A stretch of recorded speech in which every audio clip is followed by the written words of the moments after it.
Bonsoir et bienvenue sur Athénée Noctua pour philosopher un peu à l'heure bleue. Nous nous retrouvons pour traiter le sujet le désirable. J'ai abordé avec vous un premier angle d'analyse qui considérait que le désirable était bien en soi. Il existait un objet là, prêt à désirer. Il pouvait être par exemple le corps. Nous désirons la beauté du corps. Cependant, avec la proposition platonicienne, nous avions suggéré que derrière le corps, quelque chose d'autre nous appelle, quelque chose d'autre soit désirable. La beauté de l'âme, la beauté en soi. Difficile donc de savoir ce qu'est le désirable. Et nous avions montré qu'un besoin de distinguer entre le désirable et l'indésirable s'était posé, et qu'à cette difficulté s'était affrontée la philosophie épicurienne. Pour Épicure, en effet, le désirable était ce qui pouvait être désiré sans contredire notre nature, sans nous entraver, sans nous empêcher d'obtenir plus de plaisir que de souffrance. Il existerait donc un désirable déjà là, existant en soi, et le désir viendrait, a posteriori, se poser sur cet objet. Pourtant, une telle proposition ne résolvait pas une difficulté. Pourquoi faisons-nous tant d'efforts pour plaire ? Pour être séduisant si il existe un désirable en soi. Autant abandonner tous nos efforts. Nous n'avons pas tous le corps de Brigitte Bardot, nous ne sommes pas la beauté en soi, et pourtant nous ne renonçons pas à être désirables. C'est donc qu'il faut chercher ailleurs une définition correcte de cette notion. Dans une deuxième partie, donc, j'ai abordé la possibilité que le désirable puisse être une réalité fabriquée, la réalité faite objet du désir. Nous avions proposé un premier paragraphe où il était question de faire d'une personne un objet du désir, notamment en portant sur elle un regard particulier qui fabriquerait l'objet du désir en tant que tel. Don Juan, par exemple, dans la pièce éponyme de Molière, abordait Charlotte, la jeune paysanne dans l'acte 2 de cette pièce, en énumérant ses charmes, c'est-à-dire en portant sur elle un regard plein de désir et d'appétit. Elle était les mains noircies, et pourtant il ne voyait rien de cela, il ne voyait que sa taille jolie, son visage mignon, ses yeux si beaux. De la même façon, nous avions traité de la question sous l'angle artistique. Le peintre François Boucher arrive à susciter le désir fou du roi pour la jeune Louise Morphy, qui devient sous son regard Louise O'Murphy, c'est-à-dire un personnage de fantasme. La jeune femme était charmante, mais l'artiste a accusé ce trait, l'a forcé pour produire un attrait irrésistible. Ce pouvoir de l'art est tel qu'il peut transformer l'indésirable en désirable. Et c'est ce point que nous allons aborder aujourd'hui. Comment l'indésirable est-il transformé en désirable ? Je partirai d'un film de Stephen Frears, qui est une interprétation du célèbre roman de Choderlos de Laclos, Les liaisons dangereuses.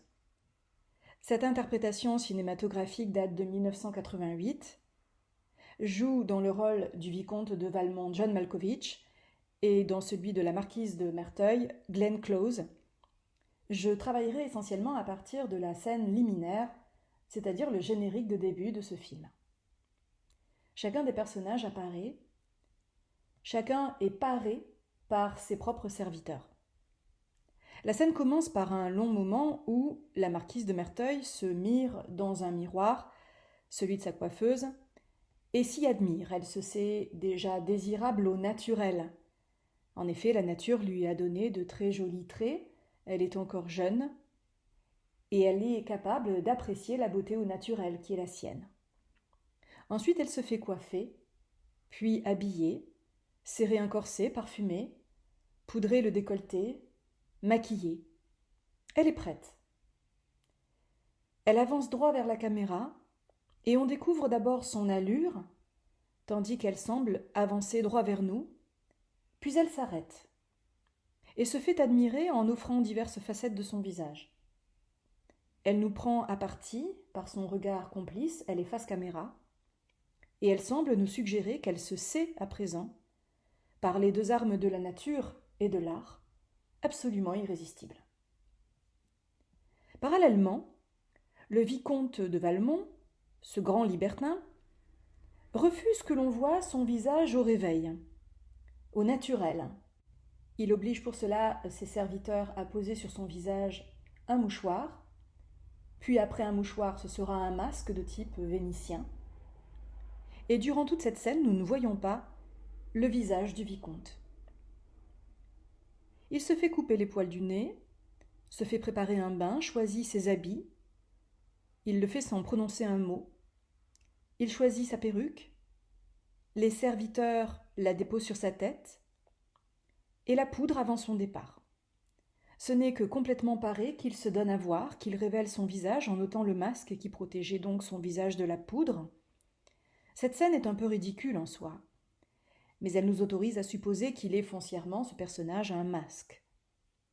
Cependant, la scène risible est transcendée par le résultat. En effet, le personnage, là aussi, nous regarde le spectateur. Il a un regard très sûr de lui. Il semble prêt à conquérir le monde. La caméra nous dévoile ensuite son habit, en descendant lentement vers sa main. Un valet glisse son épée dans le fourreau.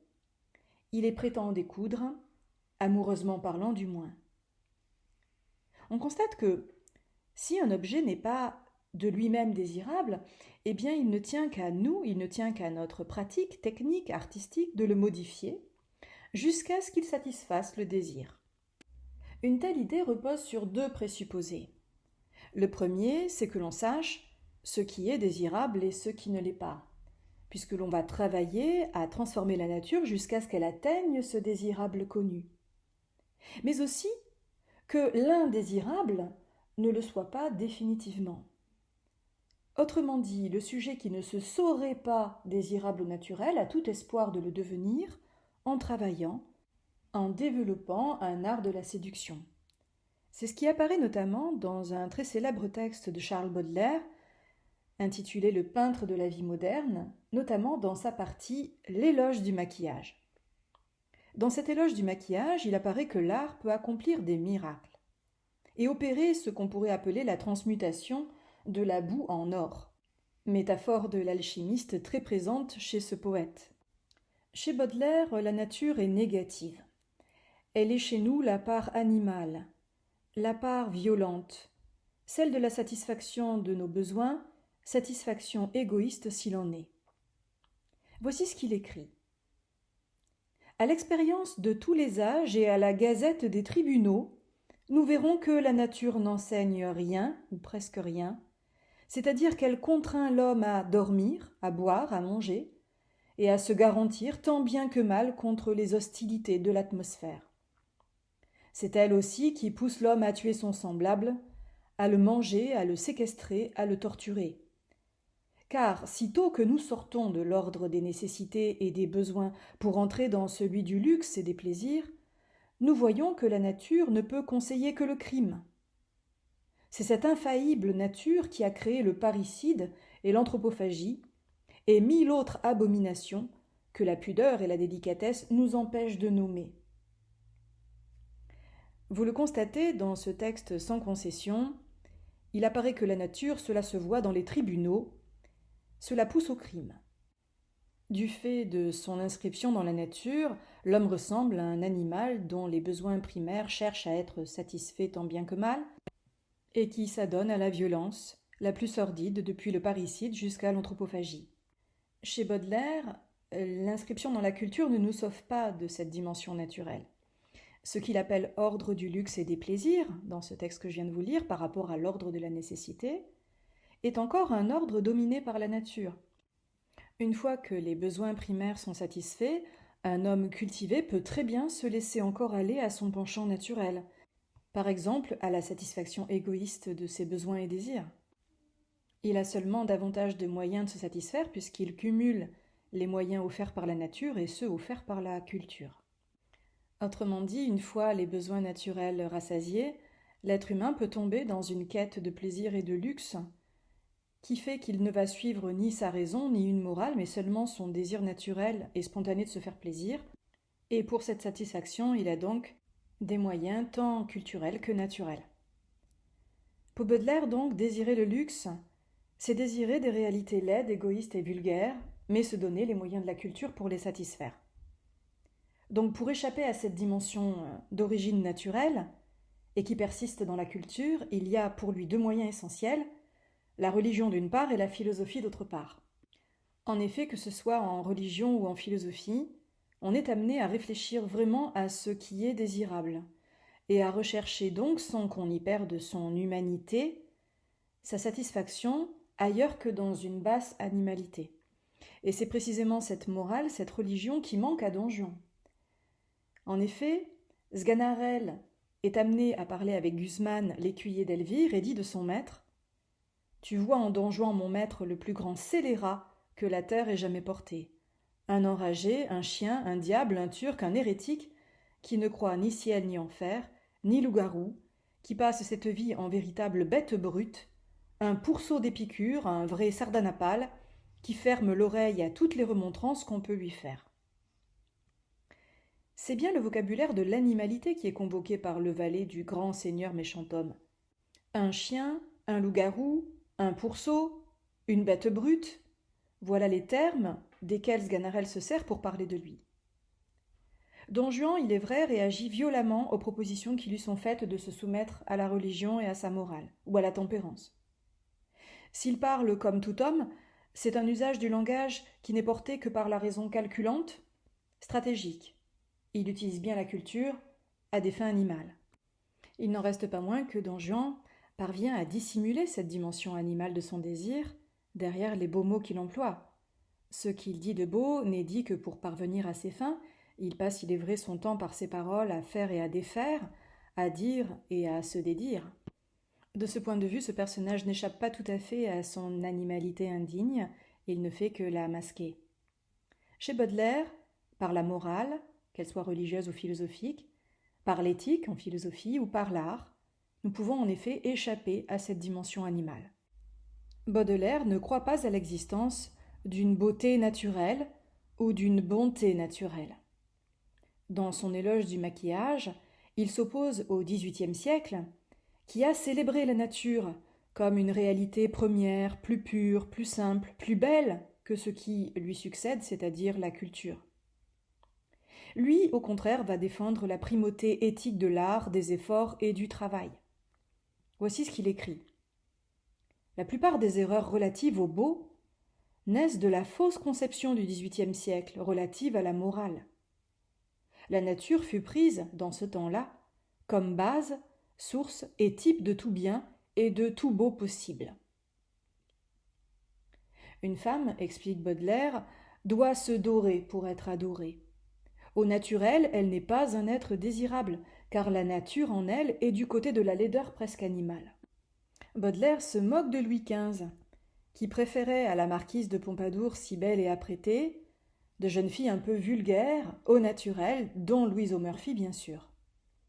Je le cite. « Malheur à celui qui, comme Louis XV, entre parenthèses qui fut non le produit d'une vraie civilisation, mais d'une récurrence de barbarie, fermez la parenthèse, pousse la dépravation jusqu'à ne plus goûter que la simple nature. » Baudelaire n'est pas tendre. Il considère qu'aimer une femme naturelle est une hérésie. Il faut substituer à la nature de la culture, Adeline de l'acquis. Il y a chez Baudelaire éloge du maquillage, parce qu'il y a mépris de la nature. Seul le maquillage, entendre par là la morale, la religion, la philosophie, la pratique artistique, peuvent relever ce naturel si déprécié.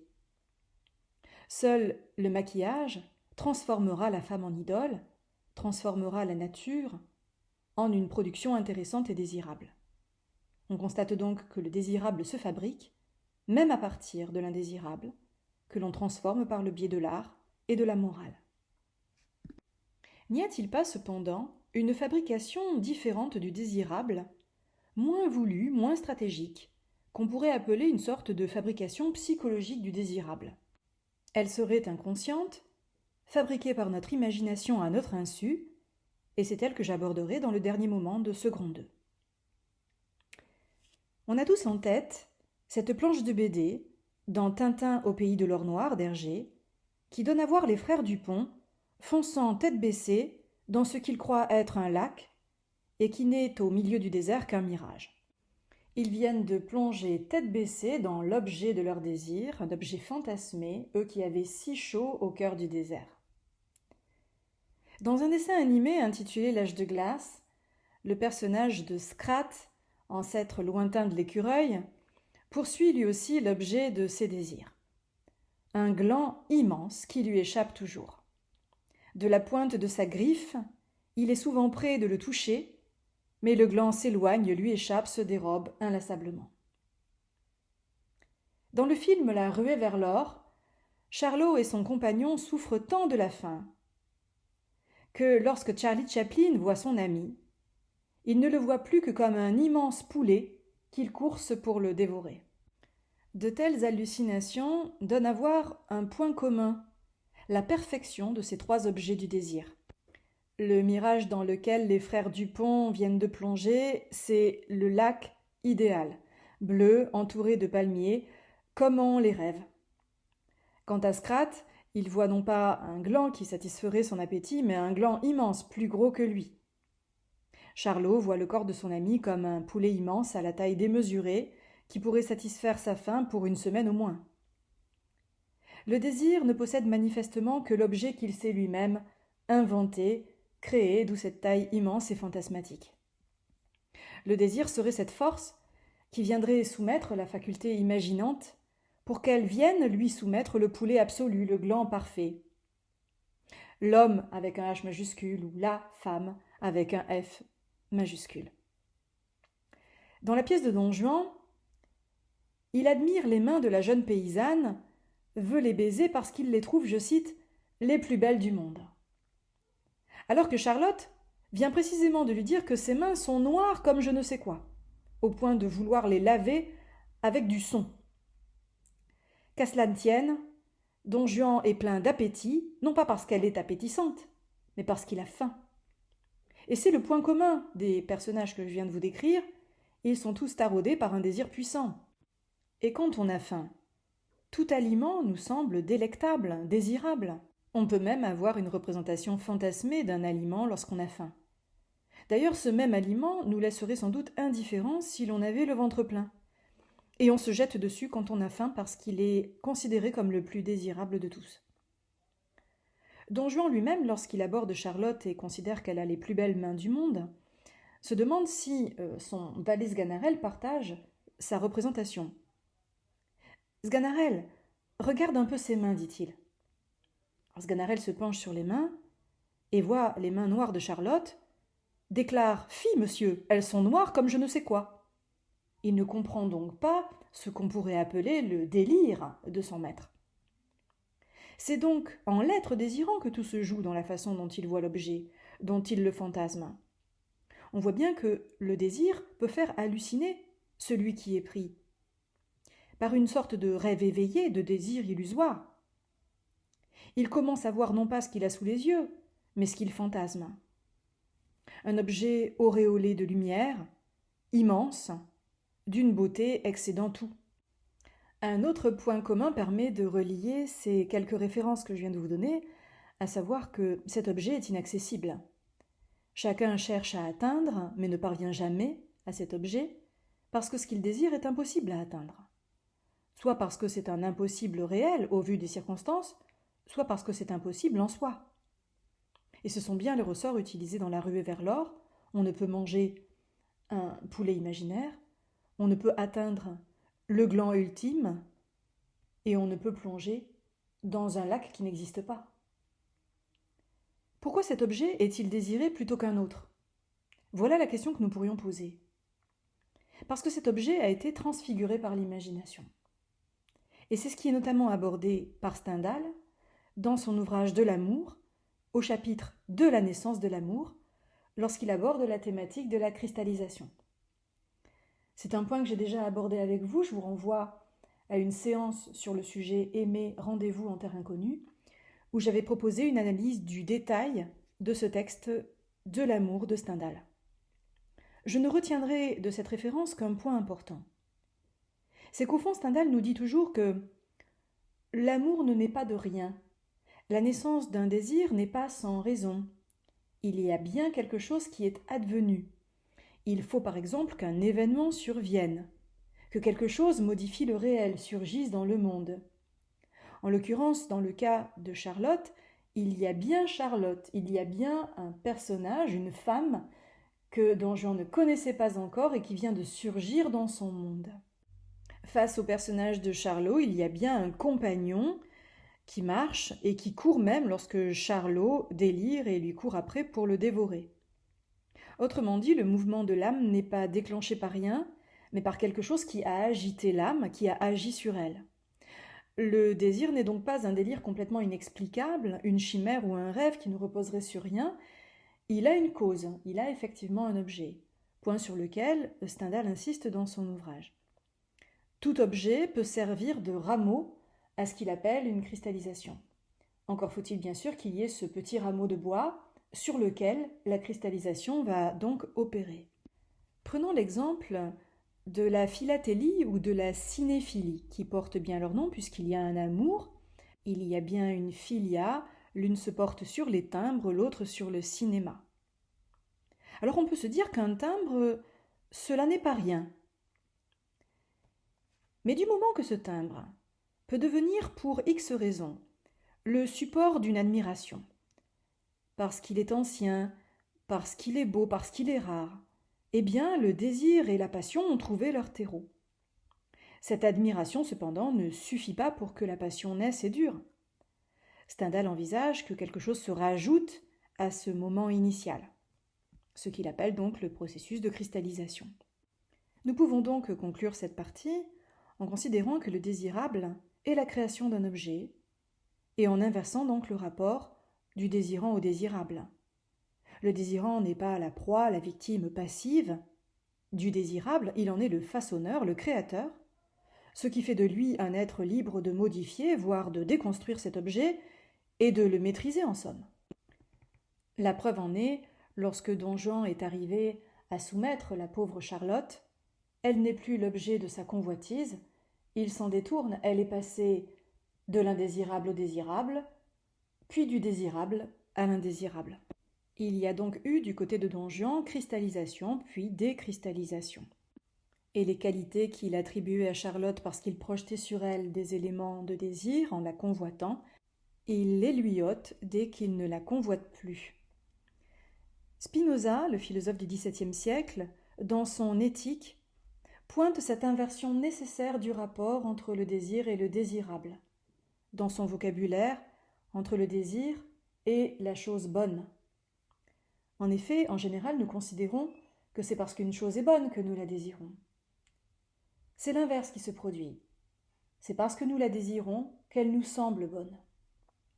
Je le cite. « Nous ne nous efforçons à rien, ne voulons, n'appâtons ni ne désirons aucune chose parce que nous la jugeons bonne. Mais au contraire, nous jugeons qu'une chose est bonne parce que nous nous efforçons vers elle, la voulons, appâtons et désirons. » Dans cette inversion du rapport entre le désir et le désirable, nous comprenons que nous ne pouvons poser le désirable en soi, car c'est notre désir qui le fabrique. Réduire le désir à son rapport à un objet, dont la valeur serait intrinsèque et maladroit, puisque c'est perdre de vue le fait qu'il n'est compréhensible qu'en relation avec un sujet, le sujet désirant. Si le désir a un objet, si du désirable existe, cet objet-là n'est pas une entité du monde au contour bien défini et objectif, mais un ensemble de propriétés que le sujet attribue à l'objet.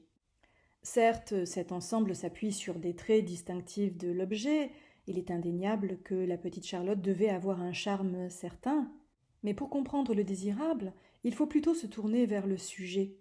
Et un sujet, cela est pris dans des relations intersubjectives.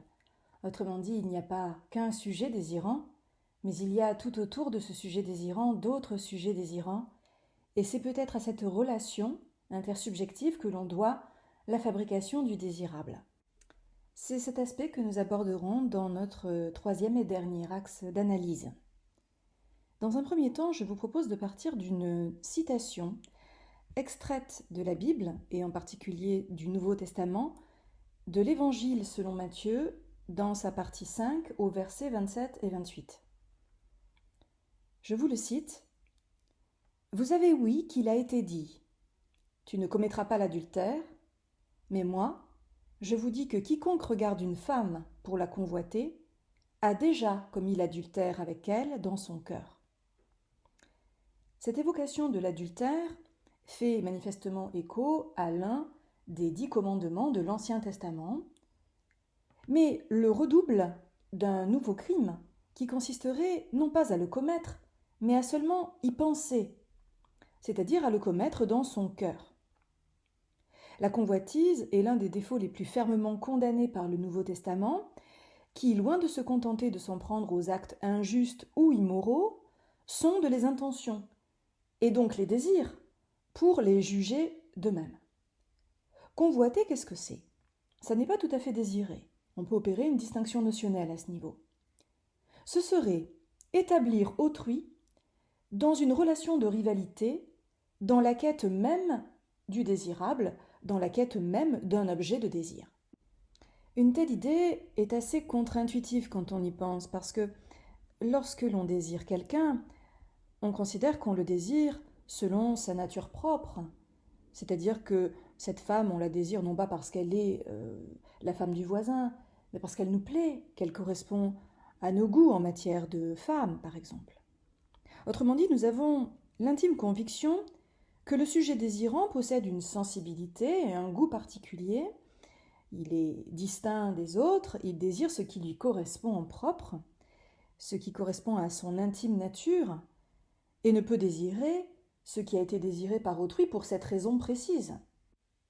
Or, cet argument contre-intuitif est précisément celui qui a été développé par l'anthropologue, historien et philosophe René Girard dans plusieurs de ses ouvrages, et notamment dans un ouvrage intitulé « Mensonges romantiques et vérités romanesques », publié en 1961, dans lequel René Girard analyse ce qu'il appelle le désir triangulaire. Qu'est-ce que c'est qu'un désir triangulaire ? C'est un désir qui fait intervenir la présence de l'autre dans le rapport au désir.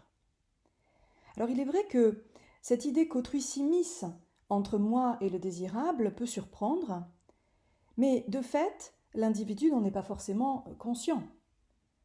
Qu'autrui s'immisce se fait plus ou moins malgré soi, au point qu'on se met à désirer non plus ce qui a du prix pour soi-même, mais ce qui en a pour autrui, sans tout à fait s'en apercevoir. Alors c'est vrai que souvent nous considérons que ce qui est désirable, c'est ce qui n'est pas commun, c'est-à-dire ce qui est rare. Plus un objet est rare, plus il a de valeur à nos yeux et à ceux d'autrui, et nous le disputons, cet objet, précisément du fait de sa rareté. La rareté a l'air d'être la valeur de l'objet désiré en tant que tel. L'or, par exemple, est précieux et désirable du fait de sa rareté. Or, si l'on réfléchit bien, il n'y a de rareté que pour quelqu'un, ou pour plutôt au moins 2 personnes qui vont se disputer cet or. Je ne désire donc pas l'objet parce que je le trouve bon. Cette évaluation personnelle n'est pas tout à fait l'évaluation que je donne à cet objet. Pour donner de la valeur à cet objet, j'ai besoin de choisir un étalon, et ça va être la rareté, cet étalon. Le métal précieux peut faire étalon. Quelque chose de rare comme une vie longue sans maladie ni tracas peut faire étalon. L'ancienneté d'un objet peut faire étalon. L'unicité d'une œuvre, le fait qu'elle soit absolument unique, peut faire étalon, etc., etc. Autrement dit, a de la valeur ce que le désir a du mal à atteindre, et précisément si nous n'avons pas de facilité à l'atteindre, c'est parce que cet objet, nous sommes plusieurs à nous le disputer. On pourrait évoquer par exemple le cas des matières premières rares et chères, les gisements limités comme celui du lithium en Amérique du Sud, en Bolivie, au Chili, qui opèrent d'ailleurs à la destruction du lac Titicaca. Tous les pays n'en disposeront point. La rivalité commerciale naît précisément lorsque la rareté du bien le rend désirable pour tous, mais que tous ne peuvent pas en jouir. La demande prime sur l'offre, et donc le désir est ce qui donne du prix aux objets. Au Japon et en Chine, par exemple, il existe une rivalité très profonde autour des terres rares à l'heure actuelle. Matière essentielle pour l'électronique, fer de lance de l'économie japonaise. Ces deux pays sont donc en rivalité sur la zone économique exclusive maritime de l'archipel des Senkaku, qui est contrôlée par le Japon mais revendiquée par la Chine, car attribuée par les USA aux Japonais à la fin de la Seconde Guerre mondiale de manière un peu arbitraire. Et chaque fois que monte une tension, la Chine menace de restreindre ses exportations de terres rares dont elle a le quasi-monopole vers le Japon. Elle l'a déjà fait en 2012 par exemple. Ça a été condamné par l'OMC. Et c'est la même chose qui se profile aujourd'hui entre les USA et la Chine. On le voit à travers le concept de terres rares. Il y a l'idée de la rareté, bien évidemment, mais ce n'est pas la rareté en soi qui pose problème. Ce qui est problématique, c'est que cet objet devienne ce autour de quoi se cristallise le désir. Ici, par exemple, un désir de puissance dans l'économie électronique. C'est souvent donc sur le même gibier que les regards se tournent, et l'idée même que l'on se partage cet objet convoité par plusieurs paraît exclue, tant le désir peut tomber dans l'excès. Chacun voudrait la part entière, ou la plus grande part, et léser, bien sûr, autrui. Dès lors, faut-il, pour éviter de devenir convoitise, que le désir se porte vers des objets infinis? On peut se poser la question, par exemple, des objets non partageables, insaisissables. Par exemple, une pensée, c'est partageable sans avoir à la couper en morceaux. Un rêve, comme l'immortalité, l'amour de Dieu, absolument infini, pourrait mettre tout un chacun d'accord, étant donné qu'on n'aurait pas à le partager. Cet objet du plaisir ne serait pas en soi sécable ou partageable. Mais, et c'est tout le problème posé précisément par René Girard, la difficulté n'est pas lorsque l'objet est infini et absolument partageable, mais lorsque précisément il ne l'est pas. Il faut envisager que ce rapport au désir puisse générer des rivalités entre les hommes, c'est bien ce qui a lieu au niveau géopolitique, par exemple, sur les exemples que je viens de vous donner. Quand bien même il n'y aurait que deux hommes sur Terre, ils auraient toutes les raisons de convoiter les mêmes objets. Et en effet, René Girard évoque donc dans la notion de relation triangulaire du désir ou de désir triangulaire l'idée qu'il y a non pas un désirant et un désirable, articulés par le désir l'un et l'autre, mais un tiers qu'il appelle un médiateur et dont la fonction indirecte est de pointer le désirable en le désirant tout autant. Dans son ouvrage La violence et le sacré, René Girard montre combien toute violence naît précisément de l'existence de ce désir qu'il appelle également mimétique parce que il y a mimétisme dans la manière dont nous abordons un objet puisque nous le concevons l'un et l'autre comme désirable. Nous nous imitons dans notre rapport au désirable. La théorie mimétique du désir postule que tout désir est une imitation, une mimésis, du désir de l'autre.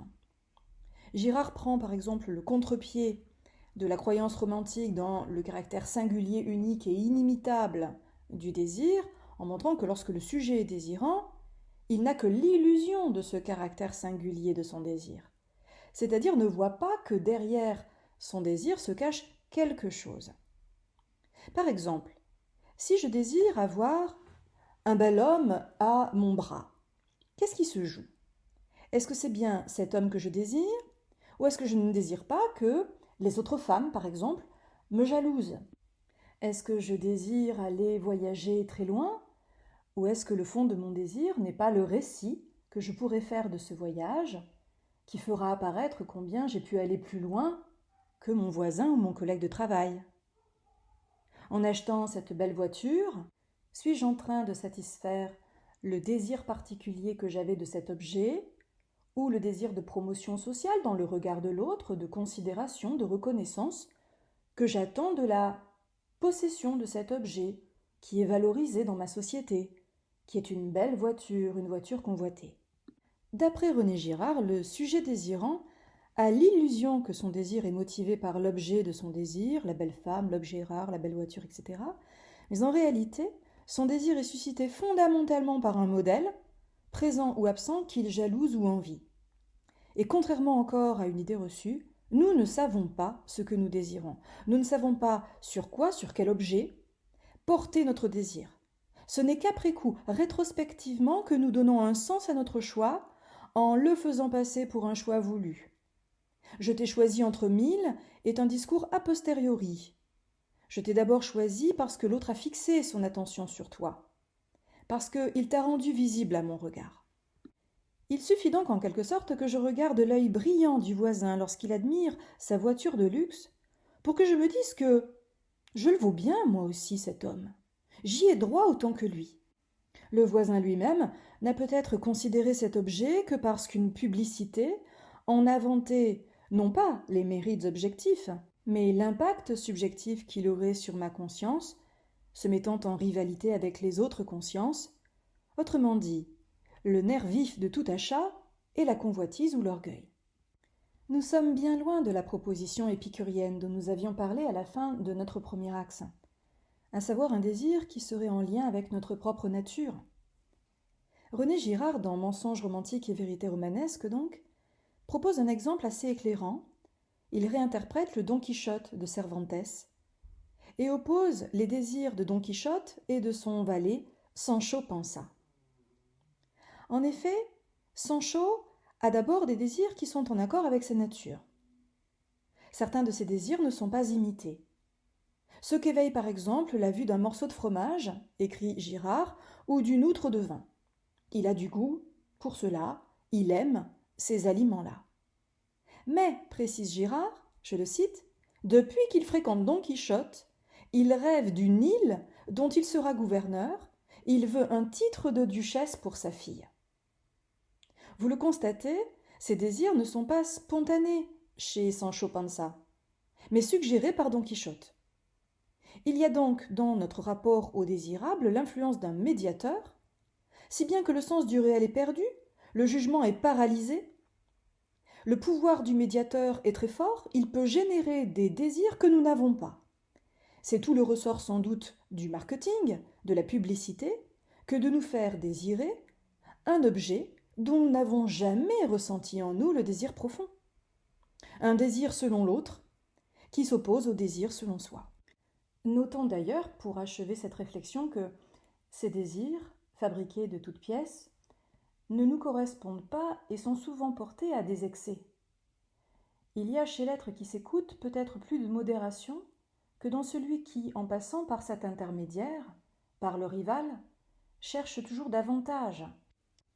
Alors qu'Épicure envisageait un rapport modéré à des désirs finalement très simples, qui étaient ces désirs dits naturels et nécessaires, nous constatons que, dans le rapport rival, les désirs ne sont jamais trop grands, le désirable n'est jamais assez beau. Comme on le dit vulgairement, rien n'est trop beau. J'en arrive à la fin de cette séance. Je vous remercie de votre écoute, de votre fidélité. N'hésitez pas à vous abonner si vous aimez ce travail et que vous avez envie de le soutenir. Je vais encore poursuivre la séance prochaine sur ce sujet, le désirable. Et puis, j'interromprai pendant quelques semaines, peut-être quelques mois, ce travail de dissertation pour me centrer sur le travail que j'ai à faire. Parce que je suis enseignante en classe préparatoire et j'ai besoin de me focaliser sur le nouveau programme de mes étudiants de maths sup, faire croire, et celui des ECG, à savoir la violence. Je vous proposerai donc un rendez-vous un peu différent à partir de vendredi, non pas en 8 mais dans 15 jours, puisque je proposerai des séances de 5 à 10 minutes sur des citations ou des œuvres d'art en lien avec les deux thèmes dont je viens de vous parler, la violence et faire croire. Je m'excuse à l'avance pour tous ceux qui sont intéressés à ces dissertations générales. Je vous promets que je reprendrai bientôt ce travail avec vous. Mais je ne peux pas me diviser, j'ai besoin d'être sérieuse dans mon travail de professeur en classe préparatoire et de m'y consacrer pleinement en ce moment. Cette activité sur YouTube est une activité secondaire pour moi, je ne veux pas qu'elle empiète de manière négative sur le travail que j'ai à accomplir, j'espère que vous le comprendrez. Et encore merci de votre compréhension. À très vite.